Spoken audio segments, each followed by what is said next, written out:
You are likely familiar with the events that unfolded in North Carolina in August 2025 during that final train ride. Iryna Zarutska's story left all of America in mourning. However, this was not the first transit nightmare the world had witnessed. Years ago, thousands of miles away, Özge faced the same encroaching darkness in a vehicle she trusted. Today, as we follow a silent trail of evidence hidden beneath a struggle, we examine more than just a case file.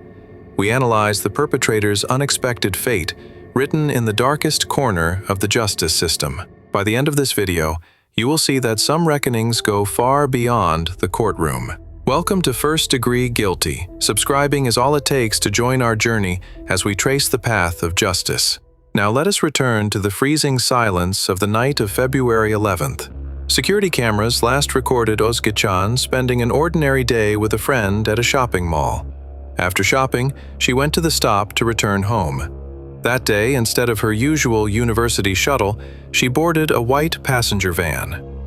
When she stepped inside, there was no one else but herself and the driver. Because her phone was broken, Özgecan took out the MP3 player she had been using, put on her headphones, and tuned out the world with her favorite classical music. At that moment, she did not yet know that this vehicle was not a safe means of transport, but a metal enclosure drawing closer to isolation with every passing mile. Though the journey continued normally for a time, the vehicle driven by Sufi suddenly deviated from the main D400 highway and headed toward a desolate link road. Jolted from the peace of her music, Özge noticed the change in route and immediately questioned the situation. The response she received was a cold, deceptive explanation about a shortcut.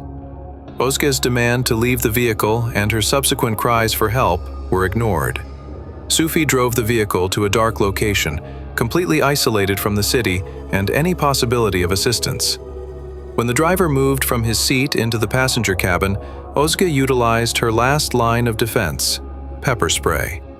However, in a confined space against a determined aggressor, this move did not have the intended effect. It served only to increase Sufi's hostility. From that point on, a psychology student's dreams were trapped in a relentless struggle for survival inside a cage of steel. As Sufi's intent to commit sexual assault became clear, every second became vital for Özge. Though outmatched, she fought until the very end, managing to scratch Sufi's face. While this defensive reflex seemed only to cause immediate pain, she had inadvertently sealed his fate by etching the ultimate biological signature into his skin. Using physical force and a sharp object, Sufi broke Özge's resistance, severing her connection to her dreams forever. Once the struggle ended, for Sufi, Özge was no longer a person, but a heavy piece of evidence that needed to be eliminated immediately. Panicked by the severity of the crime, Sufi realized he could not dispose of this burden alone and contacted his accomplices. He called his friend Fatih, stating he was in serious trouble and asking him to bring fuel immediately. This phone call was the first dark step in evolving the case from a single-person act into an organized plan to suppress evidence. Upon Sufi's call, Fatih arrived at the scene, and Sufi's father, Necmettin, was also brought into the equation. The three perpetrators met in front of the father's house. For them, Özge was now merely the evidence that would betray them to the law. Forensic statements show contradictory accounts regarding Özge's physical condition at that moment. Fatih claimed she was still clinging to life, while the others maintained she had already fallen into silence. Whatever the truth, these three men had one common goal: to erase Özge and every trace she left of them forever. When Fatih noticed the deep marks on Sufi's face, the most critical forensic detail of the case, those biological traces, came to light. This silent testimony, hidden within the struggle, was the most concrete DNA evidence that could send Sufi behind bars. To destroy this biological seal, the three perpetrators made an incomprehensible decision. They separated the parts of the remains that carried the traces of the struggle and placed them in a bag, moving them to the basement of Necmettin's house. These remains were hidden in a dark, disused corner, hoping they would remain undiscovered. Perhaps that night, for these three, Özge was just evidence to be disposed of. But for you, as a true crime enthusiast watching this, Those who lost their humanity were likely the perpetrators themselves. While they viewed a human life as a mere trace to be erased, miles away, Özge's parents were at a police station, desperately clinging to the hope of a single word from their daughter. Officers were following procedure while trying to comfort the family, whispering the possibility that she might be with a friend. Yet, in those very minutes, Özge was being stripped of her dream of becoming the world's best psychologist. To destroy the remaining evidence, the three sought the irreversible power of fire in a secluded wooded area and left the scene with cold indifference, believing the matter was closed. On their return, they were stopped at a routine police checkpoint. During this initial stop, only ID and document checks were performed. To hide his tension, Sufi made a strategic move and asked the officers for directions to the highway. The team gave directions and released them. However, a simple lapse in logic by Sufi would rewrite the course of history. When he turned in the exact opposite direction of the route he had just been given, the officer's professional suspicion was immediately triggered. Minutes later, the police vehicle stopped the white van again. Once they were ordered out of the vehicle, Sufi's contradictory behavior led to a deeper search. The team found a small red stain and a knitted woman's hat inside the van. Sufi had a ready answer for this grim discovery. He claimed the stain was from a fight between passengers and the hat was a forgotten item. Lacking a concrete reason for detention at that moment, legal procedures required the team to release them after 24 hours. Sufi and the others walked out of that station thinking they had won. What they did not know was that the building they were leaving was the very same center where Özge's family had filed a missing person report hours earlier. I know that as you look at the screen, you are angered by how slowly justice seems to move, and how those three could walk out that door. However, the law operates on data, not emotion. At that moment, there was no legal ground for an arrest. Still, a seasoned detective's intuition often fills the gaps the law cannot see. As the trio left, they didn't even ask about the knitted hat left in the van. This is a classic tell in criminal psychology. The desire to distance oneself from the consequences of an act dulls even the simplest defensive reflexes. The commanding officer built the invisible bridge between this silence and the city's most recent missing person report. The person they were looking for was the university student Özge. Özge's parents were called back to the station under the pretext of signing a document, because it was humanly impossible to tell them the worst-case scenario without proof. When the family entered, they were shown Özge's hat.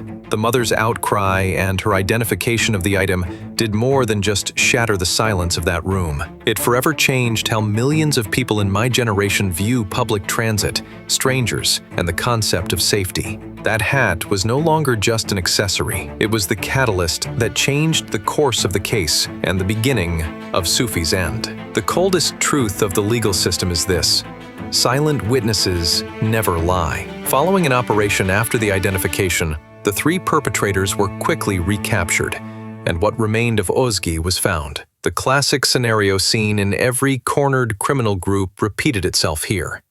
When there was nowhere left to run, the dark bond of loyalty between them dissolved in seconds, and they began to blame one another to survive.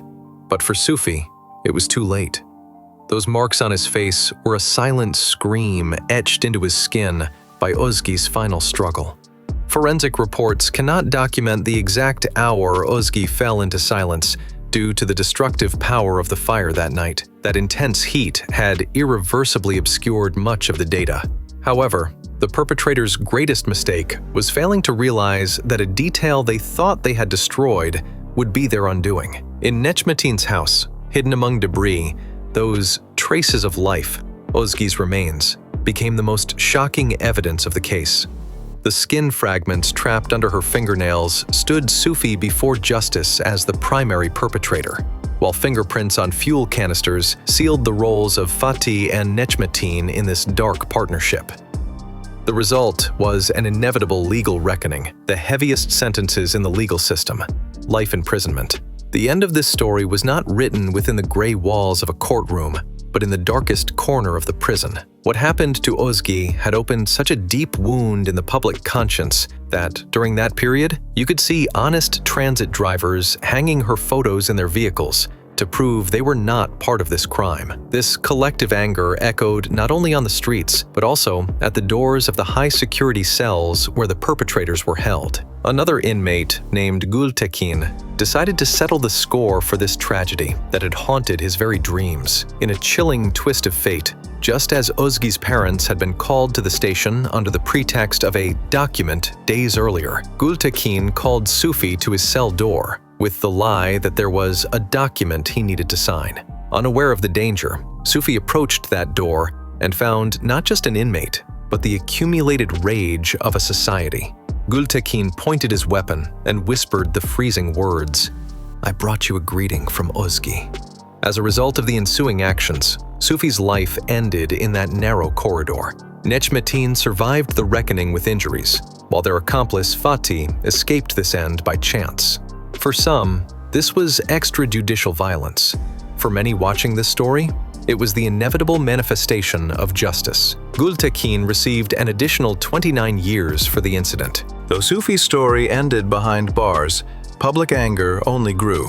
This hatred reached such a level that local authorities refused to provide a funeral vehicle, and cemeteries closed their gates, claiming they had no room left. People did not want to be associated with this perpetrator even in the same district, let alone under the same soil. Finally, Sufi was transported in an old service van, similar to the one he once used, to a desolate location for the unclaimed. According to ancient traditions, when a woman is sent on her final journey, a scarf is draped over her coffin. That day, to prevent him from being recognized and to avoid the attention of angry crowds, Sufi's coffin was also hidden with a woman's scarf as it was lowered into an anonymous grave. The very symbol of the life he stole became his final, ironic sanctuary.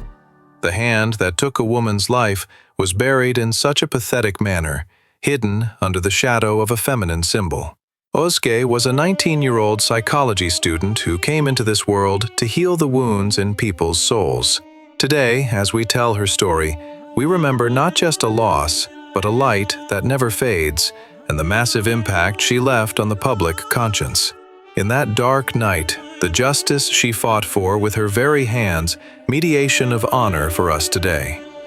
Perhaps if she were with us, she would have long since graduated and been touching lives as she dreamed. Now we continue to stand guard over her unfinished dreams and the pursuit of justice.